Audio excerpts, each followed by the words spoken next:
Hello प्यारे बच्चों, welcome to our channel Edvilla point. तो चलिए बच्चों स्टार्ट करते हैं। हमारी वर्कशीट नंबर 3 है विज्ञान की वर्कशीट क्लास 9 के लिए हिंदी मीडियम। टॉपिक है वर्कशीट का कोशिका। ठीक है। रीना अपने घर के पीछे एक पार्क में खेल रही है। उसके आसपास विशाल विविधता उसने देखी, यानी कि वैरायटी देखी उसने, और उसका ध्यान अट्रैक्शन हुआ उसकी तरफ। उसने देखा कि कई चीज़ें सजीव भी हैं, कई निर्जीव हैं। फिर उसने जीवित चीज़ों पे ध्यान दिया कि जो छोटे कीड़े मकोड़े, तितलियाँ, दोस्त, प्राणी, ये सब क्या है, जीवित प्राणी, उसने नोटिस किया। फिर उसने पेड़ पौधे भी देखे, झाड़ियाँ देखी, महसूस किया कि ये भी जीवित चीज़ें हैं। लेकिन उसके दिमाग में क्वेश्चन आया कि आखिर ये जो कीड़े मकोड़े, तितलियाँ, जीवित प्राणी हैं, ये पेड़ पौधे से कैसे अलग हैं। ठीक है, मनुष्य वगैरह कैसे अलग हैं पेड़ पौधों से। तो वास्तव में उसके दिमाग में एक बात आई कि हाँ, मूल संरचना ऐसी है जिसे कोशिका कहते हैं, जिसकी वजह से ये आपस में अलग हैं, एनिमल्स और प्लांट्स।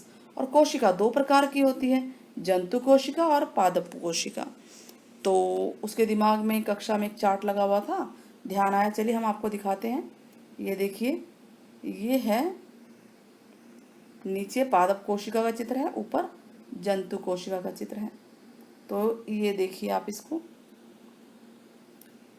जंतु कोशिका में ये केंद्रक है, केंद्रिका, केंद्रक, कोशिका झिल्ली, गुणसूत्र, कोशिका द्रव्य, रिक्तिका देखिए छोटी सी है, केंद्रक द्रव्य, जालिका दे रखी है, माइटोकॉन्ड्रिया है। तो बेसिक स्ट्रक्चर आपको बनाना आना चाहिए। चलिए हम चलते हैं पादप कोशिका यानी पौधे की कोशिका के पास। इसका चित्र हम देखते हैं। इसमें आपको दो मेम्ब्रेन नजर आ रहे होंगे। ठीक है, कोशिका भित्ति,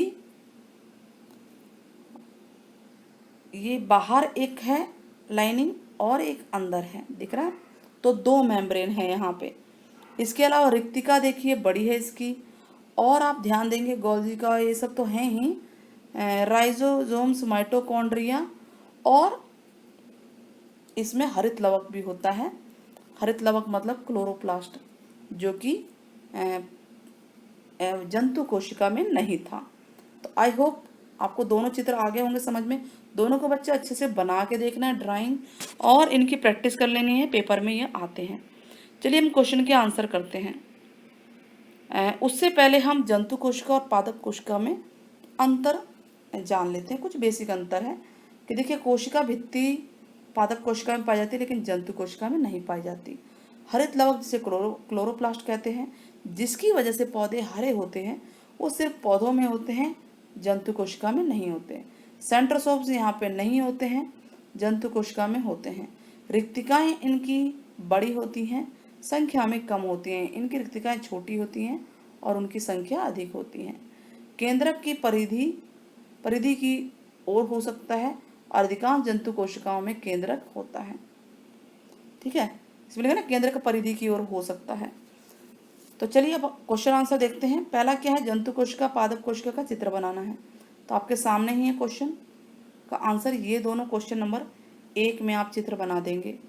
ठीक है, नाउ नेक्स्ट है, दोनों में 3 अंतर बताने हैं। तो बेटा 3 अंतर क्या, यहाँ पे तो बहुत सारे अंतर हैं। तो क्वेश्चन नंबर 2 में कोई भी 3 अंतर लिख देना। फिर अगला क्वेश्चन नंबर 2 का हो गया ना। क्वेश्चन 3 में क्या कहता है, क्लोरोप्लास्ट किस कोशिका में मौजूद होता है। तो आप बताओगे पादप कोशिका में। किसमें, पौधे की कोशिका में क्लोरोप्लास्ट होता है, पादप कोशिका। आई होप आपको वर्कशीट समझ में आ गई होगी।